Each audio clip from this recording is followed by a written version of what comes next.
consequences for us are going to be very severe in any case. When this is over, and it will end, it's not going to go on forever. The Russians will dictate the terms that are ultimately accepted for the termination of this war. They will terminate it on their grounds. I have no doubt about that. Between now and then, you're going to see more than Hungary and Slovakia break from the pack. I think you're going to see others break from the pack. This recent election in Moldova, that looks like that was a rigged outcome to keep them inside the European Union and within the NATO fold. Romania has been through this already, but the populations in those areas, they don't support any of this stuff. All of the globalist elites are betting that their populations will sit there and take it and do nothing. Now, it doesn't look like that's going to be the case in France or in Great Britain. But at the moment, I think the elites are still betting on it. And they're assuming that they can order their forces into the streets to suppress people. Now, in Great Britain, the police have been remarkably successful at suppressing and punishing the British people in favor of people inside their country who are not British. But having said all of that, I don't think that that's going to last over the long term.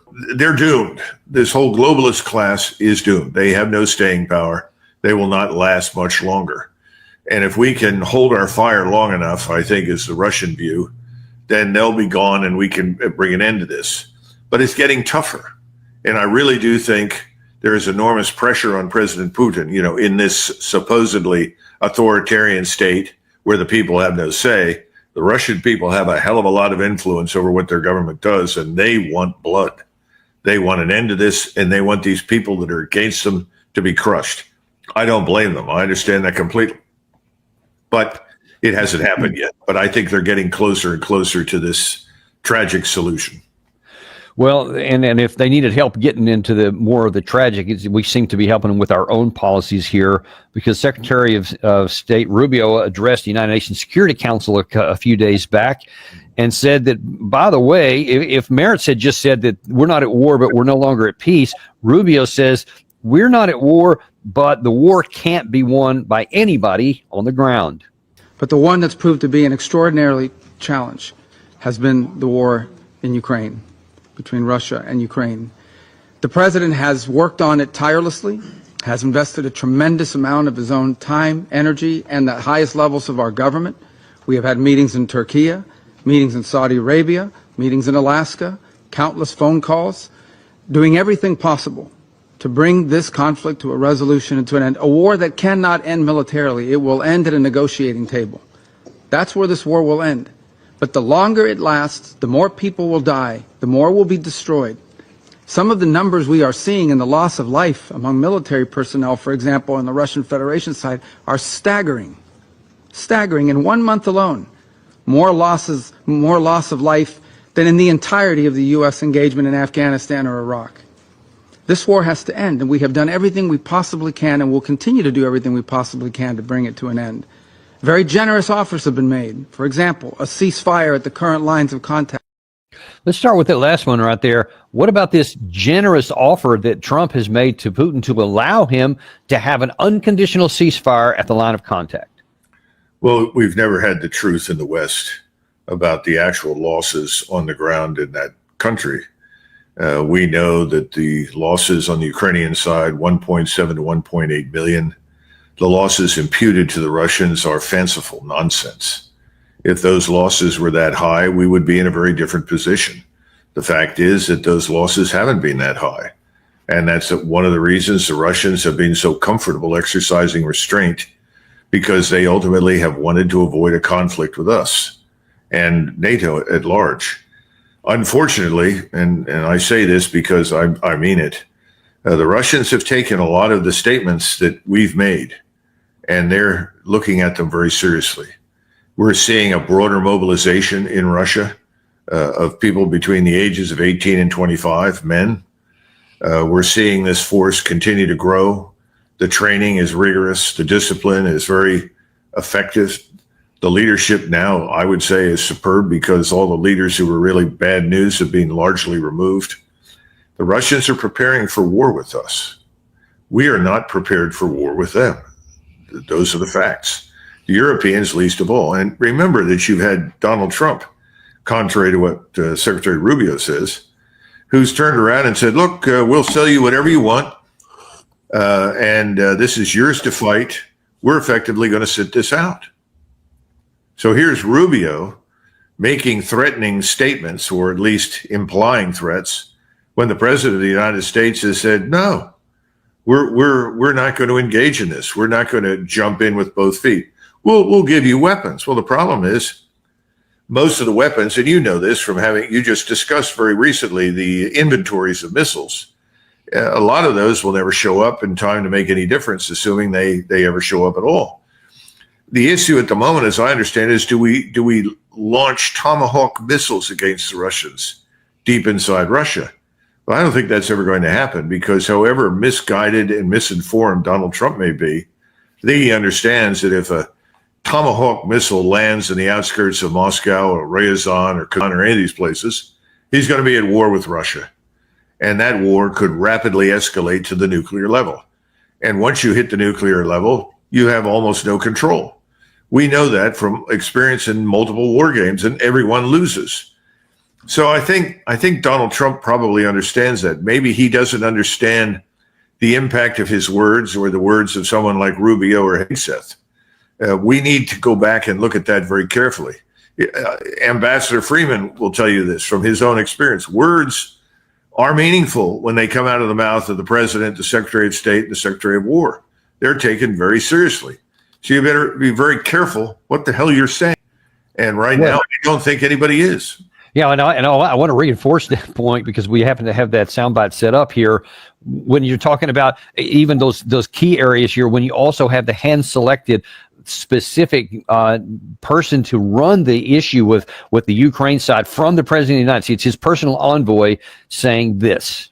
Are you saying, though, that it is the president's position that Ukraine can conduct long-range strikes into Russia, that has been authorized by the president? I think reading what he has said and reading what Vice President Vance has said, as well as Secretary Rubio, the answer is yes. Use the ability to hit deep. There are no such things as sanctuaries. That's one of the reasons I believe that this last week, and it has been confirmed, that President Zelensky asked President Trump to get Tomahawk missiles, which give you a depth. Are we giving him the Tomahawks? Well, that decision has not been made, but he's asked. I know that President Zelensky did, in fact, ask for them. That's going to be up to the president. So what do you make of the fact that he's saying that out loud? Oh, yes. Well, I know that Zelensky asked for it and they're considering it. They haven't approved it yet, but he is talking about it out loud, but did say, yes, they can fire deeper into Russia with our capabilities. What do you make of those two things? I think there's a lack of understanding of just how robust and capable the Russian military establishment is.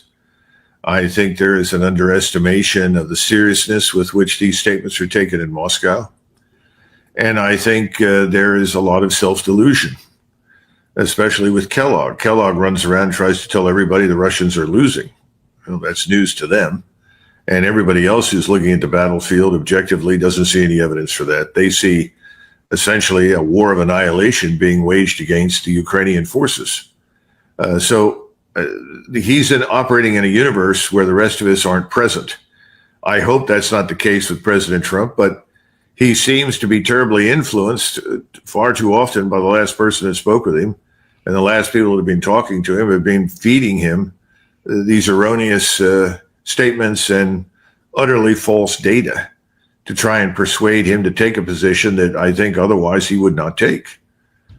I don't know what else to say. I mean, that's where we are, I think. Well, and in fact, that you mentioned that Kellogg has said Russia is losing. He actually said that 2 weeks ago on Saturday. You've had former Secretary of State Pompeo go on Fox News a few days back and reinforce that same thing, that we can be a lot more aggressive because Russia is losing anyway. And I suspect that that's what undergirded Trump when he made that Truth Social about a week or so ago, when he said that I now understand the situation on the ground a lot. And it turns out that Ukraine is in a position to fight and win, we call caps, all of Ukraine back to its original form with time, patience, and financial support. Europe, and in particular NATO, the original borders from where this war started, is very much an option. Now, I'm going to get to what Sergei Lavrov just earlier today actually had to say about that. But what does this deepen your concern that people are telling Trump that, and he may actually believe it? Well, it does disturb me that he might believe it. Now, there's another theory advanced by Alistair Crook that just Trump doesn't believe it. But Trump wants to keep the war going as a means of, quote unquote, tying down Russia tying down its resources, its manpower, so that it is in no position to help or assist Iran, which now looms on the horizon as a new target array for the U.S. and Israeli armed forces. That may be true. I find that extremely dangerous and very, very difficult to accept, but it's not impossible. Let's keep the Russians tied down. The problem is that while the Russians have a lot of ground forces involved in this, when you look at the technologies that are required to assist somebody like Iran, they don't extend to ground troops. Yeah. And the technologies, the weapon systems, the advice, the assistance, that's entirely divorced from what's happening in Ukraine or Eastern Europe. So I have trouble accepting that. It's not impossible. I just think that unfortunately we're dealing with the impulsive nature of the president. He's very impulsive. He's supposedly announced that we're going to invade Venezuela on the ground. I haven't seen his statement per se, but I've seen these things on X telling us that he's now made this commitment. That could turn into the largest Latin American crusade against the Yankee North that we have ever witnessed. So I hope that's not true. But I don't see any sense of economy. Now, when I say that, usually when you go into any conflict, you want to isolate and you want to minimize the assistance and support your opponent may get. That's called practicing economy of enemies. We, on the other hand, seem to be determined to make as many enemies as we possibly can. Perhaps this goes back to the delusional statement that we're the greatest, we're the most powerful, and no one can stand against us, which, as you know, does appeal to large numbers of Americans. Needless to say, we said that during the Vietnam War. That didn't turn out to be accurate. We've said it on numerous occasions in numerous places. It wasn't accurate. Before we landed in Normandy, the intelligence assessment said the German military was finished. They were demoralized, couldn't fight, and the landing should go very, very well without much difficulty. Well, we landed on the 6th of June. We never broke out until almost mid-July. So much for the weakened and incapable German force. I think that a lot of this goes on in Washington. It's dangerous. We need more sober-minded people. And all of this occurs against the backdrop of some ugly realities, that the dollar is really not the reserve currency anymore. Gold is becoming the reserve currency. And our bond market is very fragile. And when that finally collapses, and I think that's coming, we're going to have a tough time holding our own financial system and economy together. And the disease that we have with debt and debt finance consumption and overspending and so forth extends to our allies in Europe as well. So it doesn't make any sense. No sane person looking at the world, looking at our conditions here at home, would embark on 3 separate wars at once. Yeah, well, no sane person should choose to embark on any war. And by the way, I won't play that soundbite here, but that's one of the other things that Hegseth said this morning that really got my alarm bells going, because he said, we want to have this greatest force so that we can win any war we choose or that we're forced into. He actually caught himself, so I'm a little Freudian slip there, but that seems to be the mentality, which hopefully doesn't apply that way. Now, I mentioned Trump talking about the original borders, whether he was talking about 1991 or 2022. That, again, to your point, that when the words are spoken by senior American officials, especially the president, they are heard in Moscow. And Sergei Lavrov, in a video that was released this morning, addressed exactly that point. All these talks about returning to the borders of some years, this must be forgotten. You know what I want to tell you?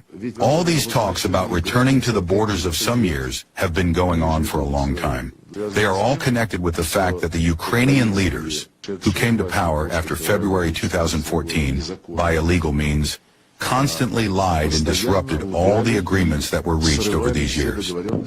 If in February 2014, the signed agreement between the then president and the opposition, guaranteed by Germany, France, and Poland, if it had been implemented, then Ukraine would now be within the 1991 borders. That is a strong statement that actually Putin has made a number of times.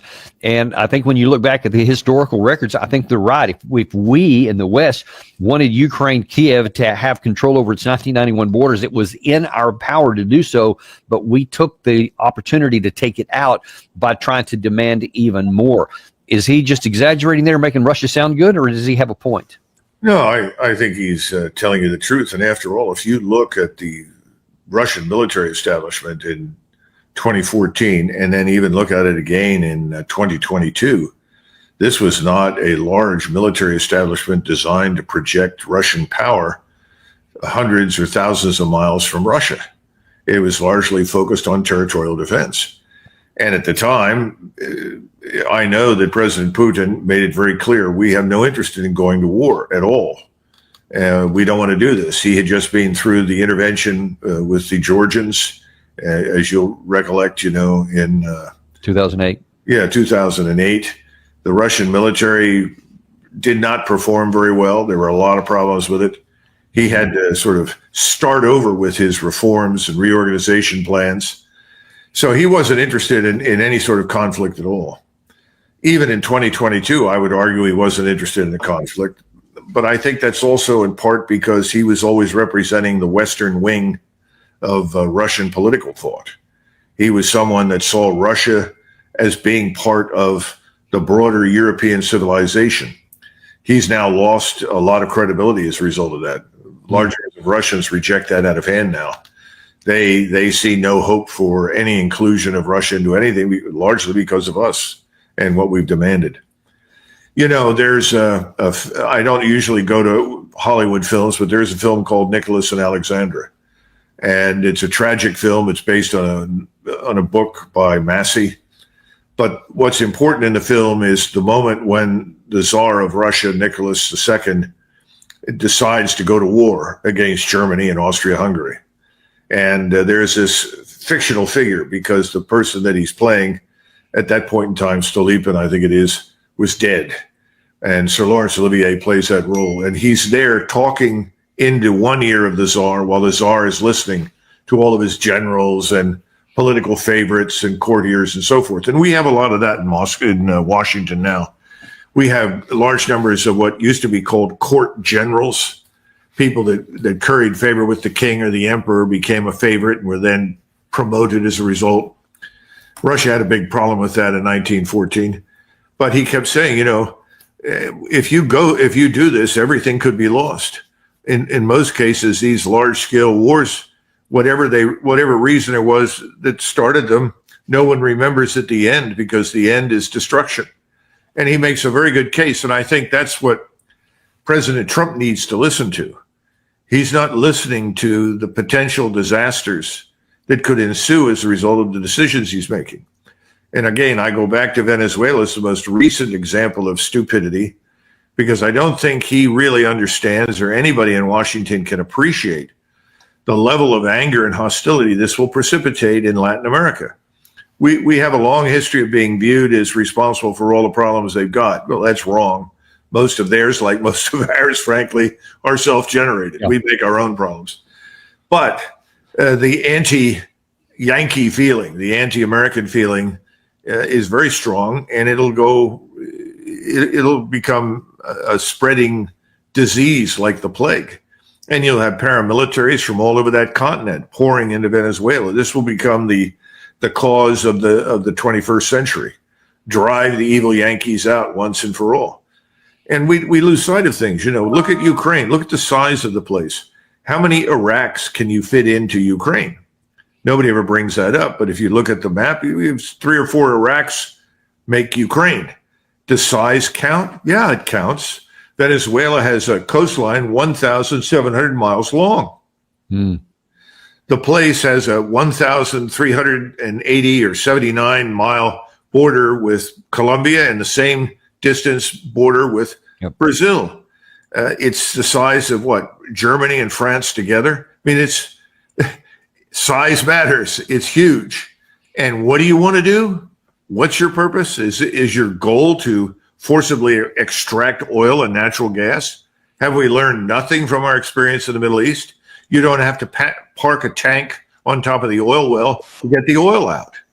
Everybody will sell it to you. But if they're not going to sell it to you, you got to ask why. Is that because of your sanctions? Is it because of your behavior towards them? None of that is under discussion. We're now turning to the brute force sort of option, and we're congratulating ourselves on it and telling us we're the best, we're the biggest. And I guess we can infer that the message to all the flags is get on board, get on the train with the rest of us. We're going to conquer the world. I mean, I don't really know what they wanted to do other than lead a pep rally, but it sounded to me a lot like, well, the pep rally is get on board with us. We're going to war. Yay!